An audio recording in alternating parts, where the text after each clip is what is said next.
Hi, Russell. Thank you for joining me on the podcast. How are you doing? Yeah, not too bad, thank you. Thanks for having me. No, thank you for coming on. A big fan of Block Party, so it's great to speak to you, actually. Oh, thank you. We'll start off talking about the band are receiving an Ivor Novello award. Is it on Thursday? Yeah, this Thursday, yes. Are you going to the ceremony then? Yeah, we are going. Yeah, I'm a bit nervous. I don't generally like things like that. Even though we know we've won, so that part's good because I know in the past we went to some award things where you don't know if you're going to win or not, and we didn't win, so that's always kind of quite disappointing. Yeah, we haven't been to anything like this for quite a long time now. But yeah, I still find them a bit awkward, but I'm sure it'll be nice. When did you know you'd won? It was a couple of months ago. Yeah, our manager kind of mentioned it a few months ago, and because we were going to be in America at the time, and so we had kind of changed our schedule a little bit to kind of fit it in so that we could be here to receive it in person. But I didn't mention it to anyone really because yeah, it's like one of those things where even though they told us we were getting it, I didn't want to like jinx it in any way by kind of telling people. So yeah, then it only got announced I think last week. Um yeah, actually it was really funny because they announced it I think like on a Wednesday maybe. And then we were playing in Mexico City the next day, and less than 24 hours later, they had like Block Party Ivor Novello fake merchandise outside for sale. I was we were quite impressed with the turnaround on that. So Well, congratulations on winning the award because it is a great award to an outstanding song collection. yeah, it's really cool. Thank you. But going back to the start, really, it's kind of full circle. When did you hmm take an interest in music? When did I take an interest? I mean, I I guess there's kind of different stages and phases in my life. Like I remember, my sister who was 4 years older than me, kind of playing records and liking some things, and my dad playing records and liking some things, and seeing kind of like early music videos on TV, and some of them would connect with you, and you wouldn't even know why necessarily. But yeah, then yeah, so like at that point, I kind of was aware of music, but it was more of a background thing, I guess. And then yeah, it was probably more in my kind of early teens that then I started to discover kind of different genres of music and find my own identity within music. So yeah, and then I think it was yeah, it was those kind of formative teenage years where it then became kind of all consuming. It was kind of all I thought about for 90% of the day. Did you always want to play guitar then? No, like I mean, when I was very young, like my mum sent me and my sister both for piano lessons, and I think my sister kept it up for a bit longer than me, but I wasn't particularly interested at that point. I don't know how old I was. I was probably like 6 or 7 or something, and I only did it for a couple of months, I think, and yeah, I didn't particularly enjoy it then. Um, and then. Yeah, I mean, it's a story I've told before, but I was a big fan of the Back to the Future films when I was young, and there's a few kind of famous scenes where the main character's playing guitar, um, and yeah, when I first saw it, they didn't resonate that much, but I remembered them, and then watching it again a few years later. I kind of found it more inspiring as I was getting a bit older. and I don't know what it was. It was quite kind of out of character for me to do something spontaneous. But I was watching it, and I just I remember thinking like, oh, like I want to do this. Like I should try this. So then asked my parents about kind of getting a guitar and having lessons. I think it probably correlated somewhat with I was discovering the music that I liked at the same time. So those two things, and maybe it was just the thing to watching the film again was the thing to kind of like push me over the edge and be like, yeah, look, this is the music you like, and you could actually play it as well if you wanted, and so on. So yeah, but I was probably I think I was about 14 or 15 by that point when I actually started playing guitar. Did you like pick it up straight away, or was it a lot of practicing?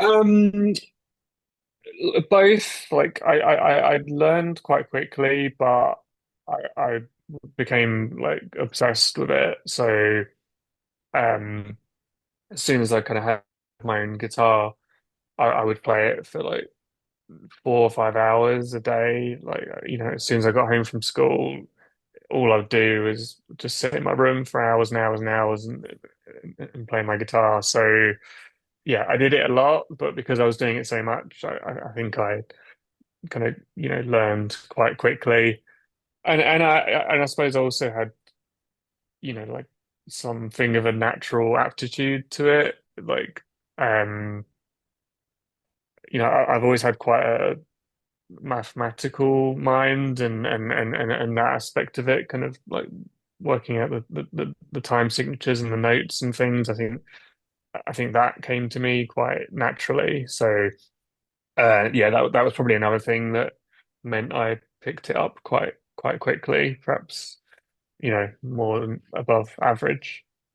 Did you have any ideas of joining a band at this point then, or was it just for like something to do? Yeah, quite early on, I think I had a friendship group, and other people were learning guitar and other instruments at the same time. So fairly early on, yeah, we started forming kind of like different bands in our friendship groups.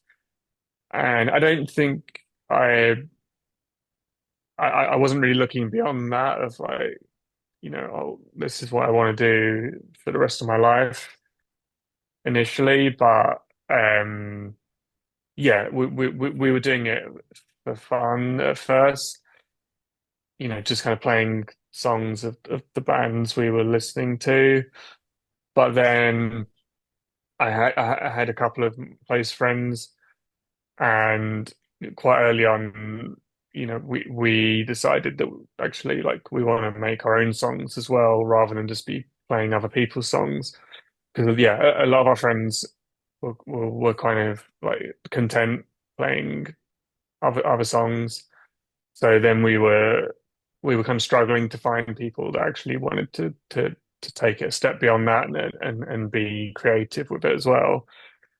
But yeah, in the grand scheme of things, I think that journey probably happened quite quickly once I'd started playing. Is it true the origins of Bloc Party started at Reading Festival? Um, it's kind of yes and no. Like that, like it did happen, but I don't think it was the first time we met.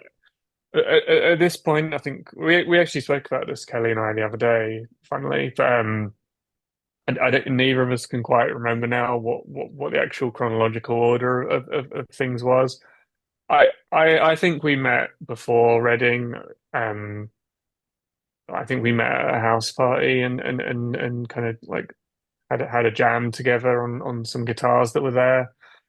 But I know we did also go to the Reading Festival with a big group of friends, and we spent a lot of time together then and kind of bonded. So yeah, whether it was the first time or not, I'm not sure, but it was certainly one of the kind of key Genesis moments for us. I think it was Reading '98. I think probably sounds about right. So, how long after Reading then did you and Kelly get together and start writing songs and thinking of being in a band? It was pretty soon after that. Um, yeah, he kind of I'm trying to think. Yeah, because we didn't have mobile phones at that point. So I yeah, I've kind of told this before, but I remember he called me after like on my house phone, and he didn't say who it was when he called, and he asked me if I like wanted to be in a band with him. And I said yes, but I didn't know who had actually called me, and I was too kind of like shy to ask who it was.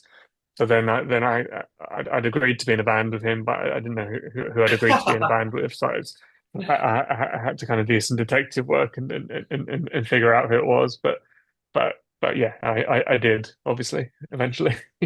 What was that first like time like meeting up together like and writing and jamming together? I know you said you'd jammed at a house party before, but when like you properly did it together, what was it like? I mean, I can't remember the first time we once we started doing it, we were doing it really regularly, yeah, kind of at least once a week. Um, most of the time he would come to my house, and we would kind of like jam in the front room or in the garage or something. Um, and it was just the two of us. Yeah, we didn't have anyone else at that point, so we were just kind of writing songs that were just two guitar parts, and then so yeah, it kind of had its limitations, and then yeah, then it started kind of growing from there as we started to find other band members. But it was quite a while before we had a drummer. That was always the difficult thing for us, and that went on for kind of like 4 or 5 years of trying to find a drummer. Um, even just like the practical aspect of like because we got bass players fairly early, then the three of us could practice at my house, but we couldn't practice with drums at my house because there wasn't room and there wasn't the noise. So yeah, we had kind of had to get to a point of finding a drummer and then figuring out yeah how are we actually going to rehearse, and then realizing that oh yeah, okay, this is going to like cost money to do now, like we're going to have to find like a rehearsal room and pay for it each week, so then people have to get jobs or find the money somehow. So it seems quick now, but at the time it was like a really long process. It felt like of getting to each stage of actually just being able to be like a functional band that could even like exist and write songs together. I guess it's so different now because with technology, you can do things really differently, and you can do everything on a laptop if you want, and send each other ideas and program drum beats and stuff. But none of that was an option for us then. We had to all exist in a room together and start, yeah, playing and writing and stuff. So, and then we had, yeah, like a cycle of disappearing band members that again went on for several years of we'd find a bass player and then we'd get some songs and then the bass player would leave, then we'd have to start again and find someone else and kind of teach them the songs, and this just kept happening, and we did settle on with Gordon fairly early. I think we only had maybe two bass players before him. So yeah, once we became the three of us, that was quite stable for a while. But yeah, then finding drummers was this saga that went on for years, and yeah, we kind of it kept being this like two steps forward, one steps back process of we'd get to a point of okay, we've got a drummer, we've got enough songs, maybe we can try and record something now, maybe we can try and do a gig, maybe we yeah, get a demo done or do one gig, and then they'd leave, and we'd be like, ah, and then we'd have to start again. So yeah, it was kind of quite this journey to get to a stable point. You know, when you and Kelly first started writing, is there any songs from then that went on to be on Silent Alarm? I wouldn't have thought so. No, no, because like when we first started writing, it was like 5 years before then, and we were always quite prolific, so we would have loads and loads of songs on the go, and yeah, as new things came along, like old things would go would disappear.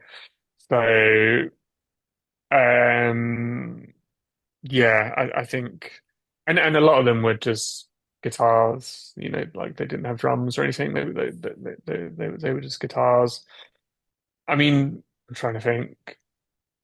Yeah, I, I think by the time we got to kind of being in a position to record songs and stuff, we'd probably written like I don't know, 50 songs or 100 songs or something that got scrapped, but they never would have been kind of finished ideas either. They would have been kind of half ideas. So you mentioned originally it was you, Kelly, and then Gordon comes in, and then you go Hmm. through a lot of drummers, and then you get Matt, and that's the stable lineup at the start. Um, Hmm. what were those early gigs like, the four of you? And you know when Matt came in, did you know like this was the finished product? This is how we want it to be.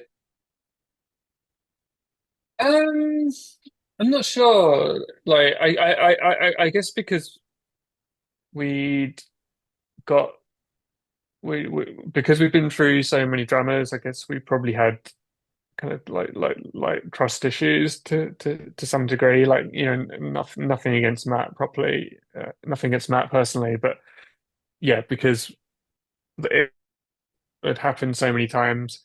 I think it always felt like that could happen again. So nothing feels stable. I think it only felt kind of like it solid when we were actually like kind of putting music out and getting to that level because then there was a reason for them to stay. Like yeah, I think we had some drummers kind of leave and go join other bands because those bands were doing better than us at that point. So yeah, like it felt like we needed to get to a point where they had a reason to stay beyond, because they enjoy what we're doing and believe in the music we're making. So, and yeah, Matt did seem to like enjoy what we were doing and so on. But I think we were always wary of like, if we don't start achieving something, then he's going to get a better offer, basically. Is it true you wouldn't do interviews because you were shy back in the day? Yeah. Like, I mean, I would do some, but like, I hated doing them. And yeah, if I was given an out not to do one, then like, yeah, I would take it. And you know, generally, most like journalists then would want to talk to the singer if they had the opportunity. Um, and Gordon I think he enjoyed doing interviews. So when there were kind of two people already more in demand and more um, keen to do them, then yeah, that kind of gave me the opportunity to not do them. Yeah, no, yeah, it's probably only in the last kind of like I don't know 5 years or something where I felt a lot more comfortable doing them and Oh, somewhat enjoy it, I guess. no, that's good to hear. But I ask because when you first started playing live and you've got people watching you on stage, how did you cope with that as a shy person? Did you feel natural to be on stage, or did it take a bit of getting used to? No, yeah, it was terrifying at first. So yeah, I used to just drink beforehand to kind of have some courage to perform. Um, yeah, and that went on for several years, to be honest, because yeah, I found it terrifying for a long time, and then we were doing kind of bigger and bigger shows as well, so it became yeah more intimidating and more pressure. Um, yeah, and it was only I don't know what year it was, probably like 2007 or something, where I kind of felt like okay, like I can't keep getting drunk like every night for years and years. Like this isn't a healthy way to exist. I need to kind of overcome this. So yeah, no, that took a long time for me to kind of get past that hurdle. Did you feel you played better or worse if you were drunk before a show? Um, I mean, to be honest, better. Like, you know, I think that's kind of a recognized thing where I think there's a point of you know, being inebriated gets you past the point of anxiety without kind of negatively impacting your performance. So in that sense, you can play better because you're physically and mentally able to do what's required, and you've got the confidence. But then you get to a point where yeah, you're too heavily intoxicated, and it negatively affects you. I think generally most of the time I got that balance quite. I had a good balance there. There was the odd occasion probably where I'd had a bit too much to drink, but I was also kind of always aware of, like I have a responsibility here. People have paid to see us. Like, they haven't paid to see me like be drunk and fuck up. So, yeah, generally I kind of managed that, and then yeah, and then got past it eventually. But yeah, I think I'm trying to think. I remember there was like a snooker player. I don't know who he was, but he used to drink really heavily, and people would watch him, and he was quite famous for it, and he would get better as it went on, as he was drinking, and that was how he kind of dealt with it. But yeah, I think it had a really negative impact on his health long term as well. So not a kind of good role model. But yeah, I think it's quite common for people if they are kind of shy or whatever to kind of need a little nudge in that direction. Well, when the band came along, there wasn't a band that had sounded like them before, and you were different to what was happening at the time. How long did it take the band to find that unique sound? I think around like 2002, 2003 is where we really found our feet. And part of that was Matt when Matt joined because yeah, like compared to the drummers that we had before, like he brought something really special.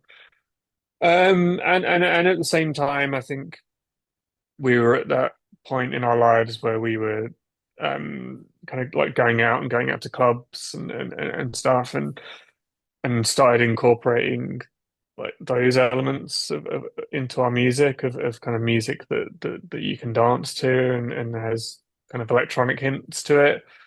So yeah, that was kind of the key moment for us where we moved from just being like a typical guitar band that only listened to guitar music to incorporating these other aspects, and that had always been a thing for us, like in the influences that everyone had. But yeah, it felt like that was the point where we were able to incorporate it into what we were doing creatively.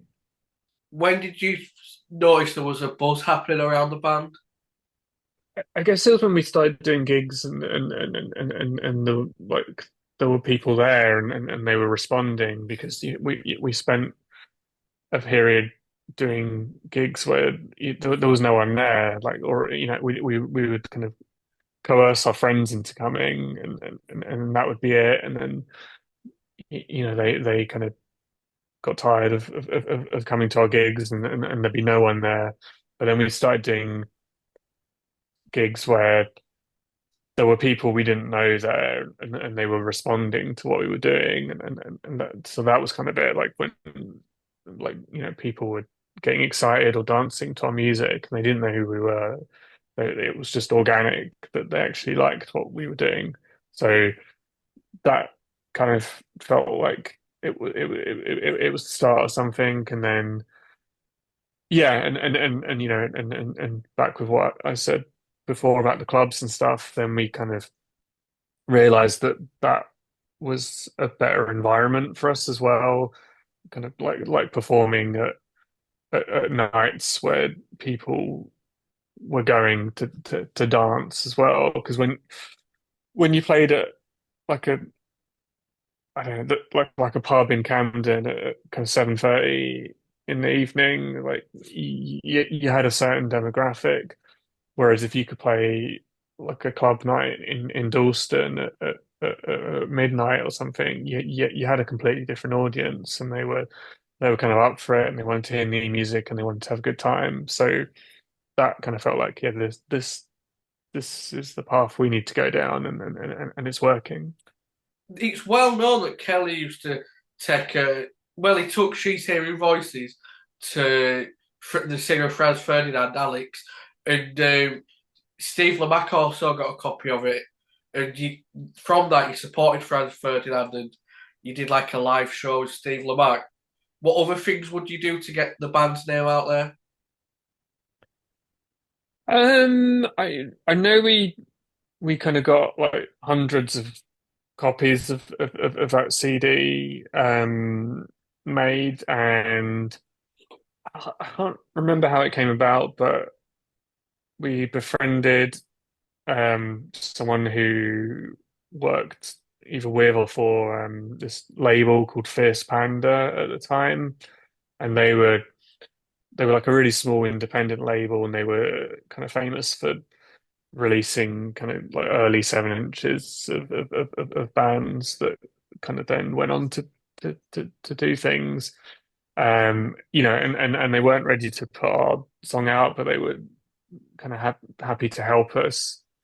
And I don't know how he got it, but the guy that was helping us had this book, and it had the like addresses of all these record labels and journalists. It must have been some kind of official book. It was like the yellow pages of the music industry. That yeah, I don't know where this book came from, but so we kind of sat with him and spent this day just writing out envelopes to everyone on this list, and sending them all copies of the CD just to see if anyone would get back to us. And I think I don't know, it might have been the only person, but a journalist who worked at this magazine called The Face at the time, which was it was kind of like a music and fashion magazine. But I think yeah, they were one of the people that got a copy and actually listened to it, and got in touch with us. And so yeah, they ended up subsequently doing like a page article on us, which was our first ever kind of like piece of press. So yeah, sending out these hundreds of CDs was I remember doing that.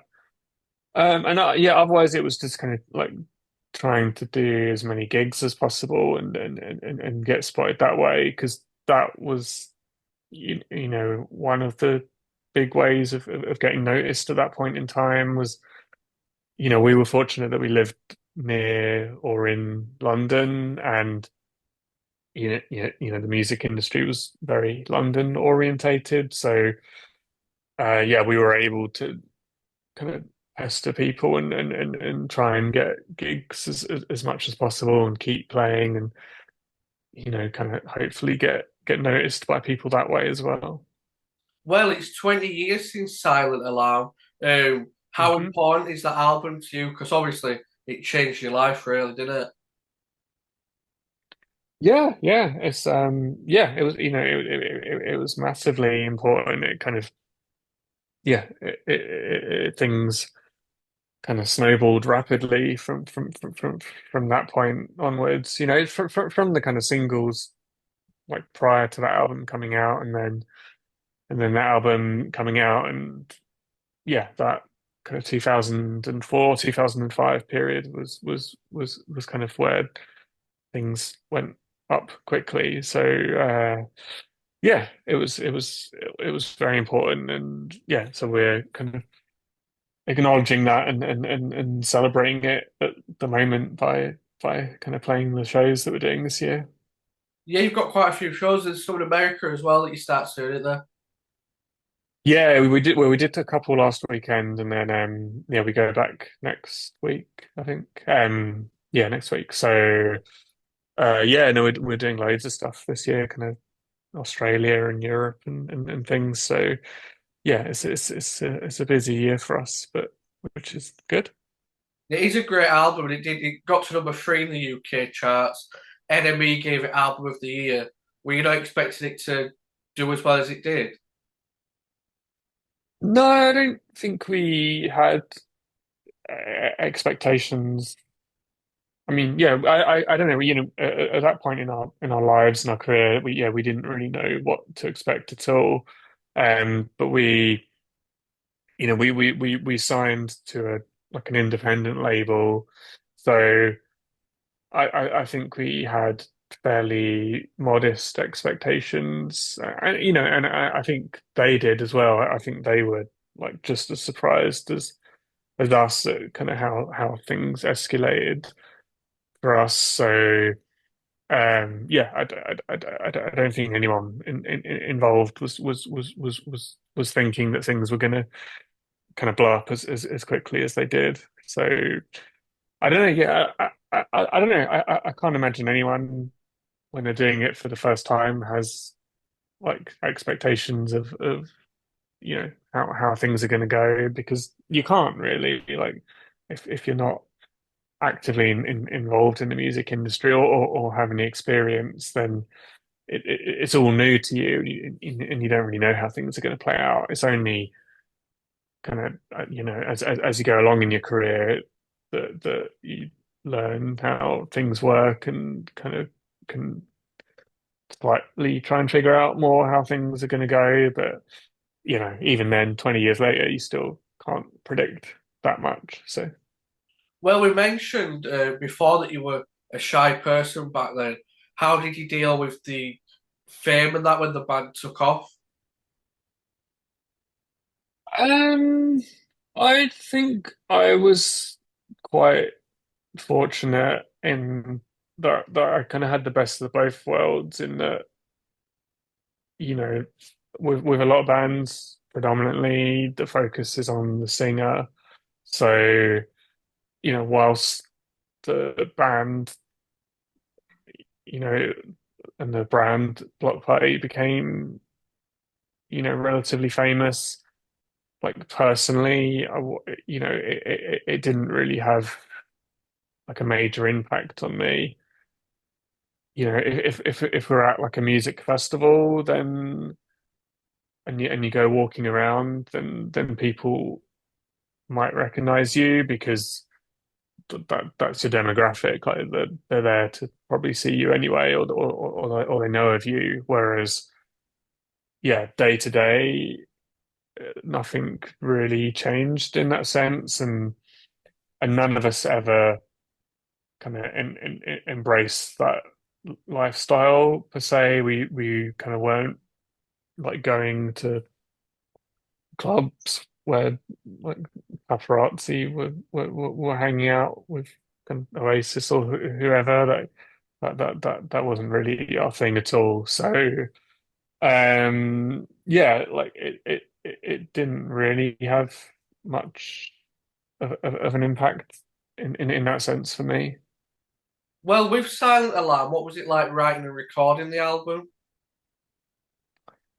Um, well, I suppose with that album, it wasn't actually written as an album, because yeah, it's probably the only record, I guess, where like we didn't write an album. It was just at that point in time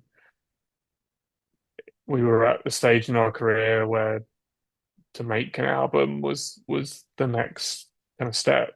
It was basically it was all the songs we'd been writing up till that point, just accumulating all these songs, not with the intention of, these ones will be an album someday or anything like that. It was just, we want to write songs. Well, we're making demos, we're putting out a couple of singles, but we don't know when or if we'd ever make an album. It's just like a pipe dream. And then yeah, it kind of finally got to the point of, okay, like you guys should make an album now.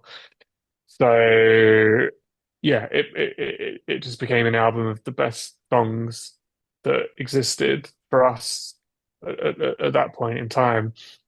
Whereas yeah, I guess every album since then has been more deliberate in that, okay, we will make another album, so let's write songs that will be an album.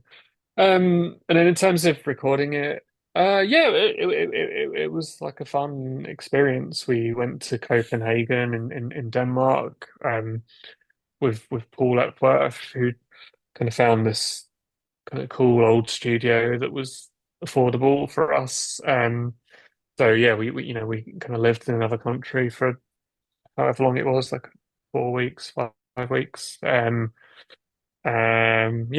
we all shared this flat together in Copenhagen and got the train to the studio every day. And yeah, just kind of yeah, for that period, our lives just became going there and trying things and getting the opportunity to kind of experiment in the studio with different equipment and things that we'd never done before. And yeah, it was all kind of like fun and exciting at that point.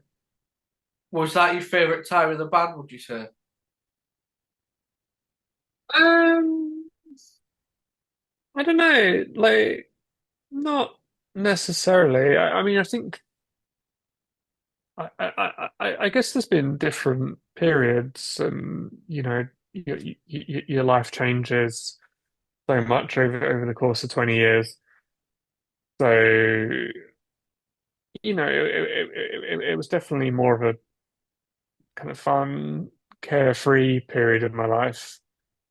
But um, and I guess new things tend to be exciting and new experiences. But yeah, I suppose it was still kind of finding myself and my own confidence as well. So I've got equally kind of positive and happy experiences in like the current years of being like confident to go out on stage and do a gig and confident in my own abilities and stuff. So there's kind of different pros and cons of the various periods. But yeah, I mean, it was certainly one of the best periods. You know, when you go into the studio, like with Silent Alarm, uh, do you have your guitar parts already done, or are you more experimental when you go in the studio? I mean, with that record, it was a bit of both. Like most of the guitar parts were written, because we'd been living with those songs in some cases for several years at that point. And had been playing them dozens of times. So yeah, Paul Epworth would certainly like suggest things, and I was always open to what he would suggest to try things. I think the majority of the parts were there, but there was the freedom to try other things as well. Like like pretty much every song I think on Silent Alarm I did like synth parts as well, even if they're not obvious. So that was kind of fun, exciting for me because I didn't have access to synths myself at that point. So going into the studio, or even just different guitar pedals and things, and trying little bits there. So yeah, the kind of the core parts were there, but there was like the freedom to try anything else that you had, like either in your head or just while we were messing around there as well. So yeah, that was probably kind of how it went. What was the working relationship like with Paul Epworth? Because I read somewhere that he tried changing the sound of Helicopter, and you lot were like, "No, this is how we want it to be." How much would he like get involved with it, and how much would he leave to you? He was like super involved like with everything. He was always yeah, he always had ideas and suggestions. I mean, like that story is like yeah, it's true, but I think like it's one of the only things we like really disagreed on, to be honest. Most of the time, I think we were on the same page with how things were going, where things were going. Like he had good ideas that we were happy to try. We had like good ideas that he wanted to pursue. So yeah, like but yeah, the helicopter, it was just like there's a section in the song where the time signature changes before the chorus, and yeah, and he kind of wanted to try it a bit more straight.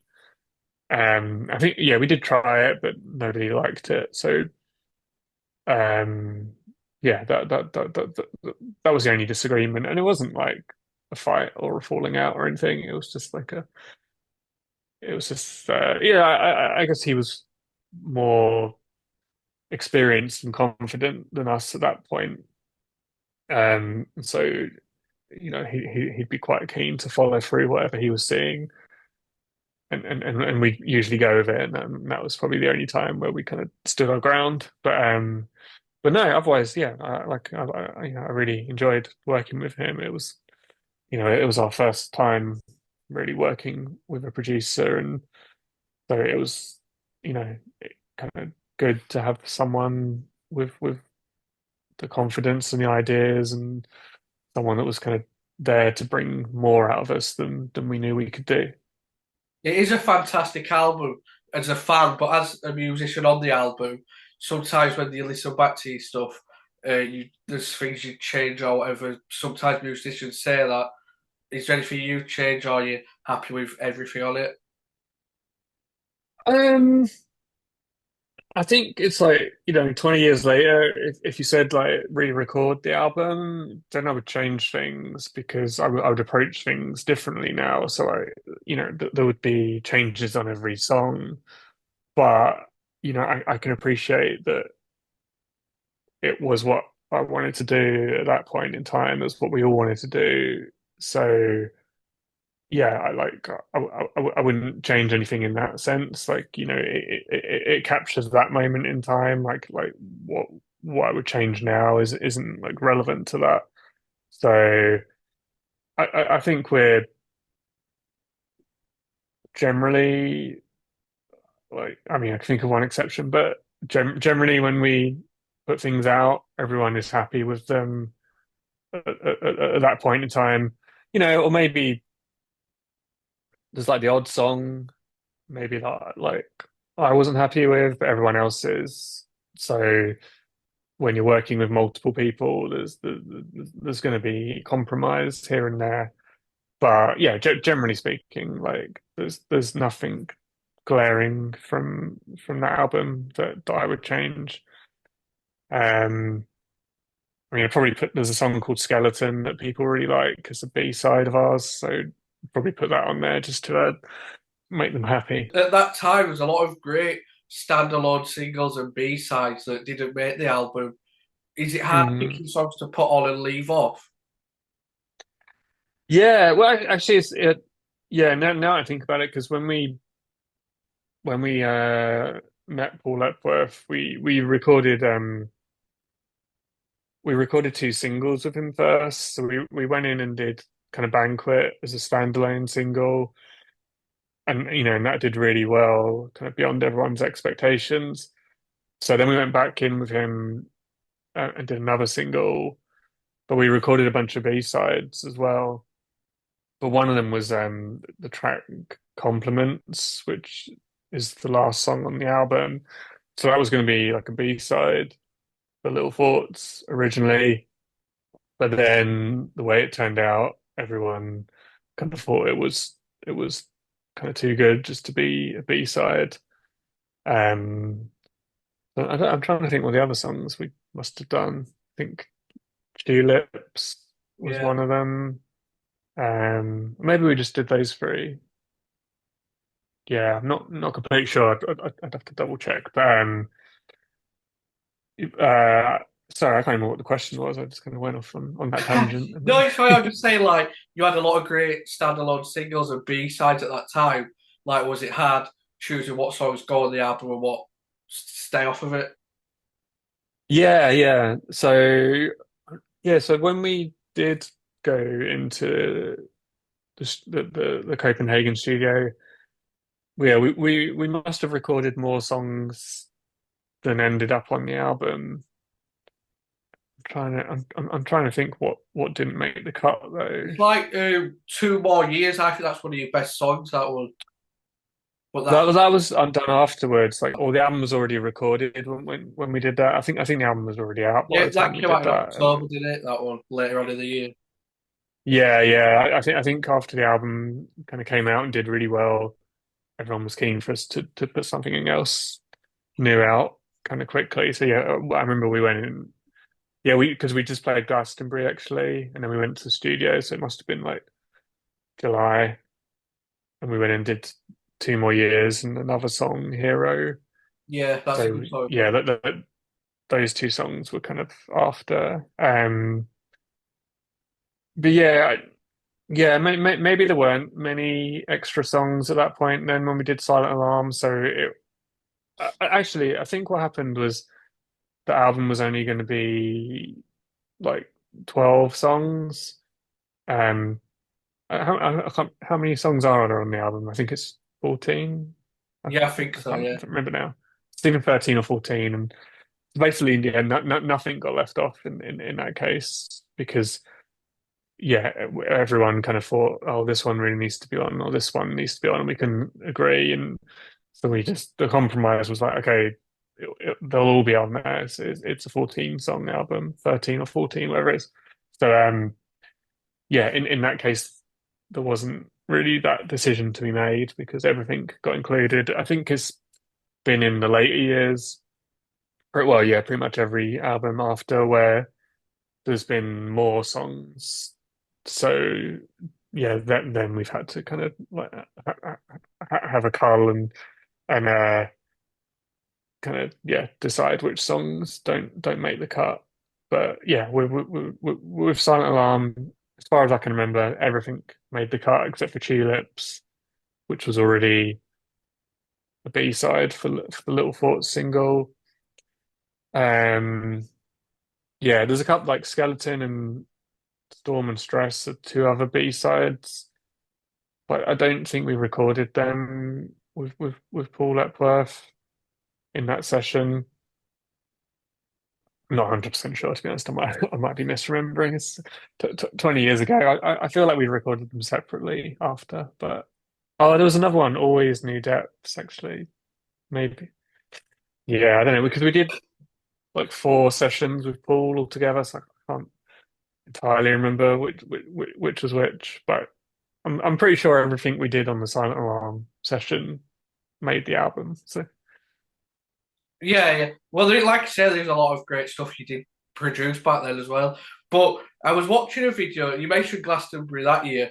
Of you there in 2009. There was two came up. It was Banquet and Helicopter, and it looked like unreal. What was that day like? which one was 2009? Yeah, yeah. I was at yeah, was at the I think we headlined the other stage at night. Was Nighttime. it that Yeah, yeah. one? Yeah. That was brilliant. That was kind of yeah, one of the kind of all-time kind of great gigs. And because yeah, I think we played twice Glastonbury before then, and we kind of played like really early in the day the first time, and then yeah, I can't remember the second time, but yeah, then to kind of come back in 2009 and headline that stage, and it was just like a sea of people, and yeah, it was kind of one of those special performances. Yeah, it's crazy. Like as a fan, I like it must be unreal for you, like seeing that when he stood on stage. Yeah, yeah. Even now, I kind of yeah, you still get those moments of remembering being like a teenager and standing in the crowd there myself, kind of watching whoever I loved at that point, and then you're standing there like doing it, having that thought is kind of this weird, like kind of surreal feeling. But yeah. One of the best guitar players to come out of that time as well. And when you're influencing these future guitar bands and guitar players, is that pretty surreal as well? Yeah, definitely. Yeah. Yeah. Yeah. It's always, very kind of heartwarming and flattering if when people tell me that. I guess like yeah, there's a part of me that like did aspire to achieve that as well because that's what the people who inspired me to do. That, like they were people who had quite kind of unique styles and I guess yeah, that was an ambition for me. Like, not necessarily, oh, he's like the fastest player with the best fiddly solos or anything like that. Just like someone who had like an identifiable sound as a guitarist. I think that was kind of something that I hoped to achieve and feel like I did, at least to some degree. So. Well, I mentioned their Banquet and Helicopter. What's it like having Mhm. those two songs in your back catalogue? Like two of the best songs of that era easily. What's it like that they're your songs? Yeah, it's great. Yeah, I still enjoy playing them. I know like some people, some musicians, when they have, like certain songs and almost feel like they have an obligation to play them for the rest of their lives because they're the songs that made them famous or whatever. But like yeah, I don't feel like any resentment or anything like that. I still love playing them 20 years later. Like, I mean, they're fun songs to play, like as a guitarist, regardless. So, like, I don't tire of them in that sense. And the fact that people respond to them as well as they do, like, I don't know, I don't see how you can ever tire of that. Like, kind of getting that instant response from an audience. I think it's such a unique thing that, yeah, I hope I never get tired of it. So. We mentioned you played Glastonbury 2009. You played another festival that year in Paris when Oasis split. What was that night like? Because you actually announced it, didn't you, Block Party? Yeah, yeah, we did. Yeah, it was funny at the time for us because we had a kind of low key beef with Oasis where they seemed to enjoy kind of making fun of us in the press. I think Kelly probably fired back a few times, but so yeah, just for it to kind of pan out that it happened to be us to be the ones to kind of break the news. Like I could certainly see the funny side of it. Um, you know, it's 15 years later or whatever. I don't have any hard feelings with Oasis. I mean, I've only ever met Noel Gallagher very briefly. I haven't met Liam Gallagher, but yeah, no, it was certainly a comical moment at the time. So, What was it like when you met Noel? well, when I met him, it was really early. I think it was when we did the Enemy tour. So that was like it was before Silent Alarm came out. I don't know if it was 2004 or 2005. Um, but yeah, there was like an after party at the gig, and yeah, I think I literally just kind of said hello, and he made a joke about how I should be in school or something because I looked um, very very young at that point. Kind of looked like a 15-year-old still. I think he found it funny that I was on the tour. Um, but yeah, no, so that was it. That was my brief Noel Gallagher encounter. I know Kelly wasn't a fan of Oasis, but were you a fan of them? I wasn't, no, like, yeah, at that time, like, I really disliked them.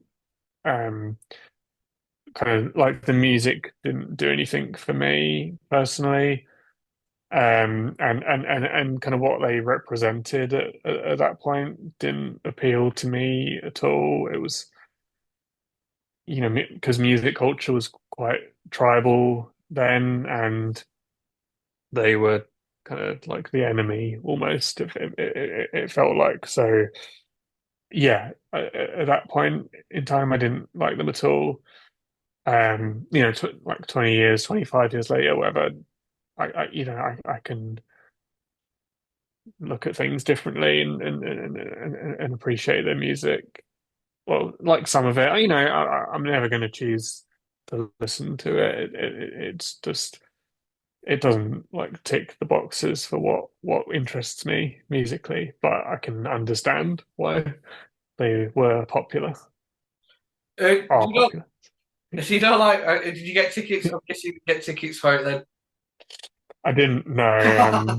No, I saw them. I did see them like yeah when we were doing the festival circuit like in those years. So I had seen them, but yeah, no, I don't really have any interest in seeing them now. So Do you know, like, when you are like bands are slagging you off in the press and there's beef and you're slagging them off and stuff? Did you enjoy that? Not obviously enjoy getting slagged off, but did you enjoy the spats and stuff? I mean, well, I never took part in them because I was avoiding interviews at that point anyway, as you might remember. So um. I don't know. I guess it was a different time then. I think where I think certainly the kind of the UK music press would kind of thrive on that kind of thing. Um, but yeah, I don't know. I don't think it's really anything I've spent too much time dwelling on.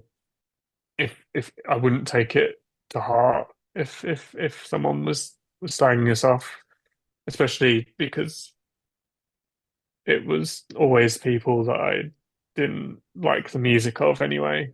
So I guess if someone I was really inspired by had kind of slagged us off, I might have taken that to heart a bit more, but I don't recall that happening, fortunately. So yeah, I guess Kelly was more involved in those things. I couldn't say whether he enjoyed it or not. I'm sure he probably enjoyed it on some level.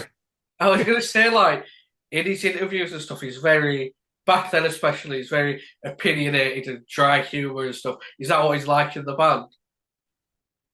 Yeah, yeah. I think and I think he has always been fairly shrewd and had an awareness of how the media kind of works and stuff. And that can backfire and be difficult as well. But yeah, I think he was happy to have a bit of fun with it without making it become our identity because I remember there was some artists and that became their personality of like this is someone who's going to say something outlandish and then the band become about that rather than about the music. And I think long term, that's probably not a good thing to be doing. So yeah, on the whole, we probably had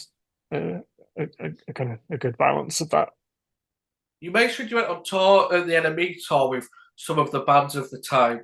Did you get on with those Mhm. bands like back then, like all the bands of the scene? I mean, the bands we did the Enemy tour with, we did. It was us and the Killers, and the Future Heads.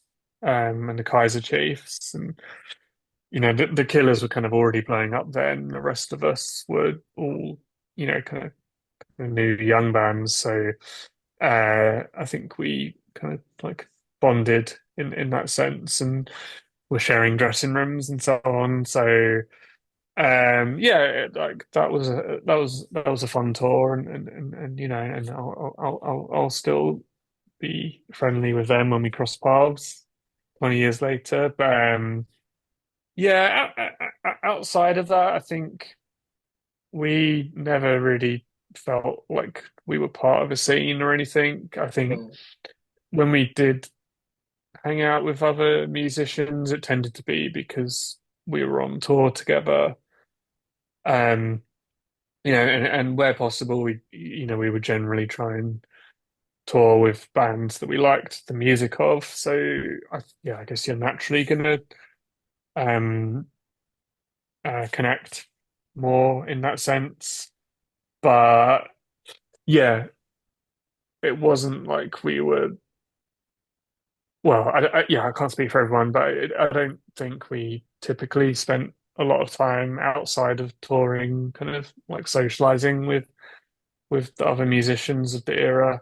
I mean, also like those first 4 or 5 years, we were like insanely busy. Like I've got our old kind of diaries and calendars and things, and they were ridiculous. We're just like constantly on tour, and if we're not on tour, we're back in the studio and so on, and and you'd be trying to see your friends and family in these little gaps as well. So yeah, kind of hanging out with other musicians didn't really factor into our schedules a lot of the time.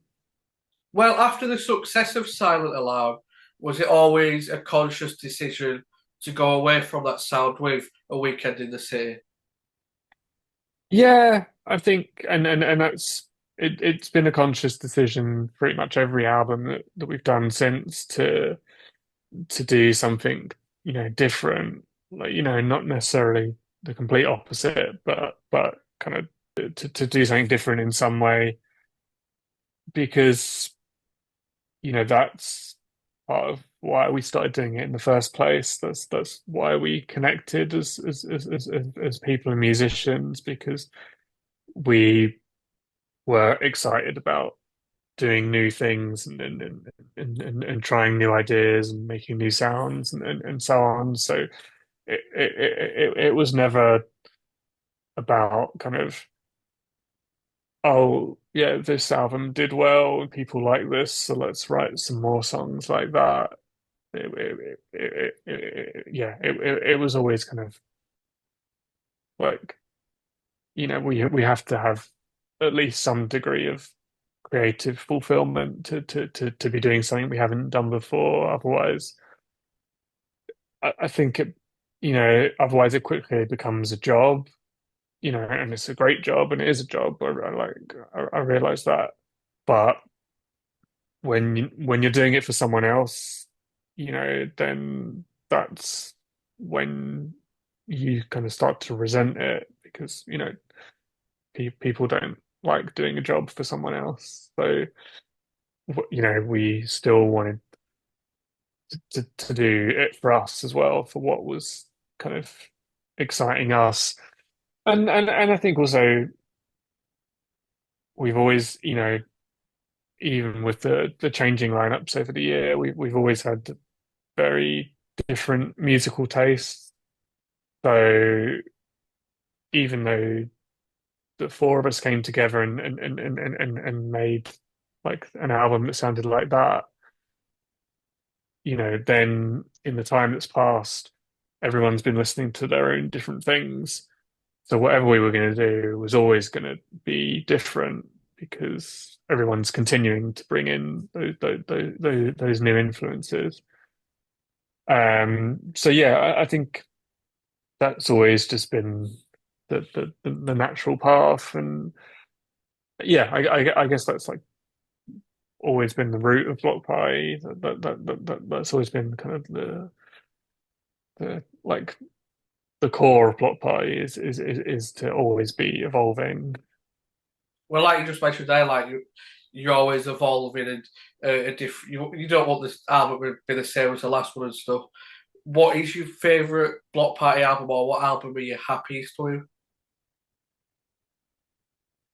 Um, I mean, I think it changes over time and even by the day, but like generally, I do go back to A Weekend in the City a lot of the time as my favorite. Certainly, it's always in the conversation. I think because, like, for me personally, it was kind of that point of like being more than a guitar band. Like it became like a bigger sound than what we'd ever envisioned.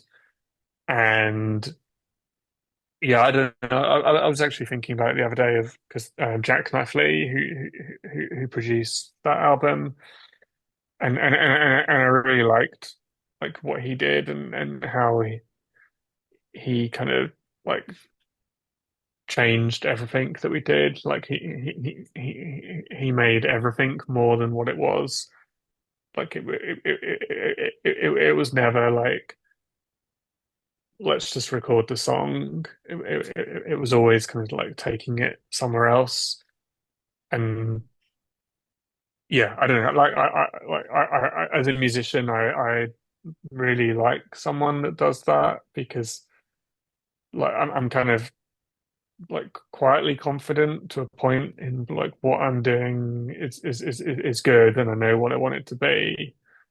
But I also like the collaboration of like but it can always go somewhere else and it can always be better and like this is my limit and someone else in this case Jack Knifley can come in and take it somewhere else and he was really good at that so like yeah and I guess um he was kind of filling that like void of electronics that we perhaps didn't have then because we didn't have the equipment or the know-how to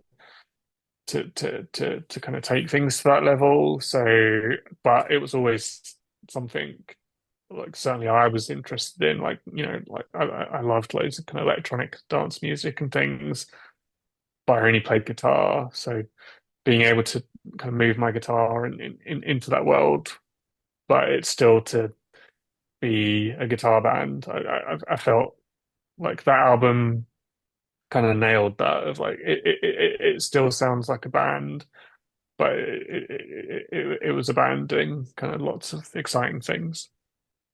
Do you know, like, I don't know if you've been in the studio with the band. Are you allowed to talk about I don't know. I haven't asked, so I can probably be vague. that? So, what can you tell us then, in case you get told off? Yeah, well, we're working on new music at the moment. Yeah, we've kind of been in recording stuff, so nothing is finished yet. And yeah, so I don't think anything will come out this year, but it might do.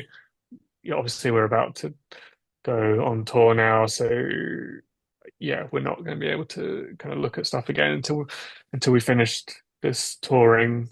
Um, so yeah, I think the plan is to go back in after the touring and kind of finish what we started. But yeah, so we're I don't know how far we are through something. We're probably like a third of the way, maybe through making something.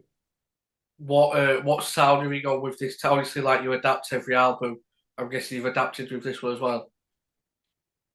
Yeah, I mean, I think like when we started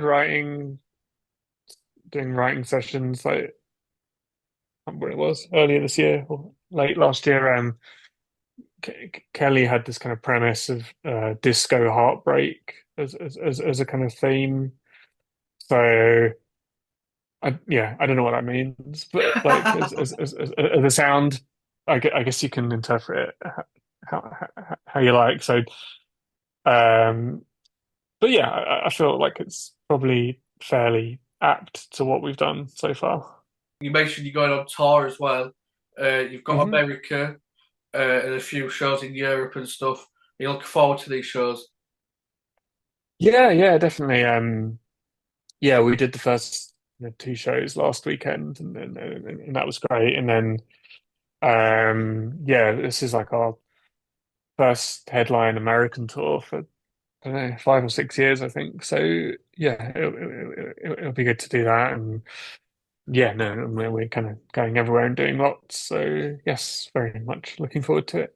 I'll leave a link below in the description to the your website if anyone wants to check out where you're playing and get tickets or anything. Cool, thank you.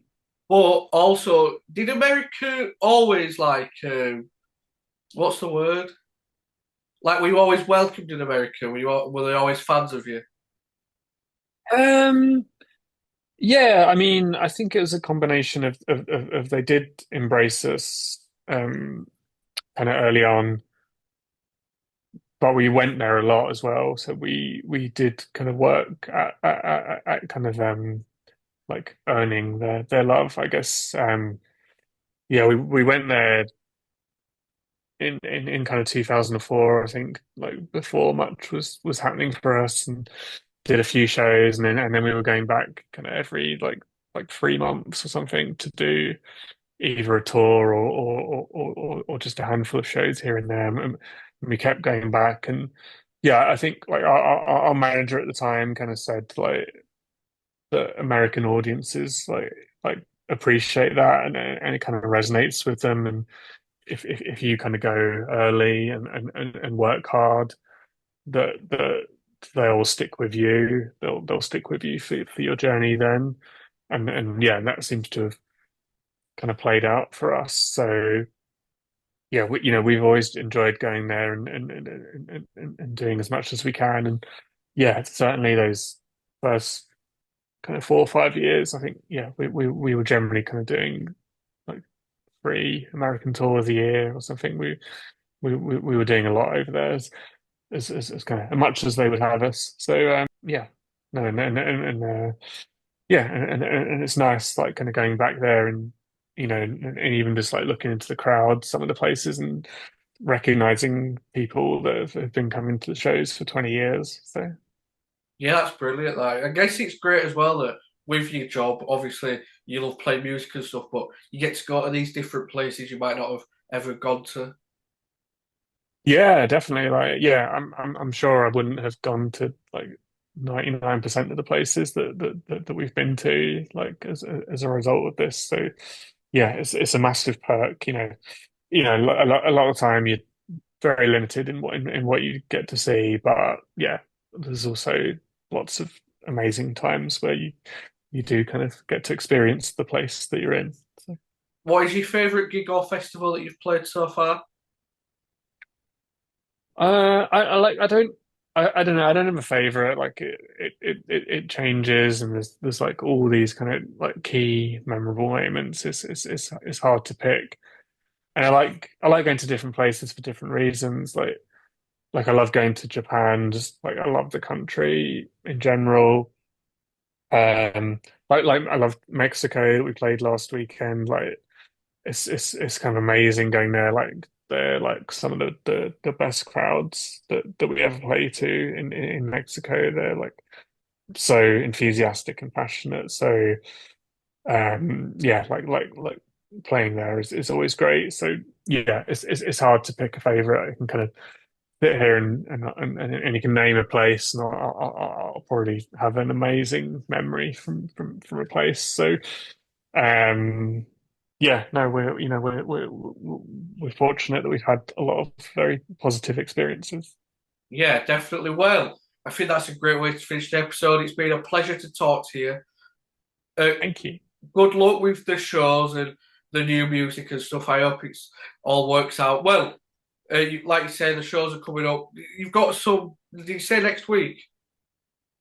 Yeah, so we've got the Live at Leeds festival this weekend, and then yeah, a couple of days after we go to the US, and we're there for 3 weeks, kind of doing shows like east to west in the US. So, Yeah, brilliant. Well, good luck with it all, and I hope to hear new Block Party music as soon as possible. yeah, yeah. It's on the way. It's on the way. Brilliant. Thank you for your time, though, Russell. It was great to speak to you. Cool. Thank you. It's good to meet you.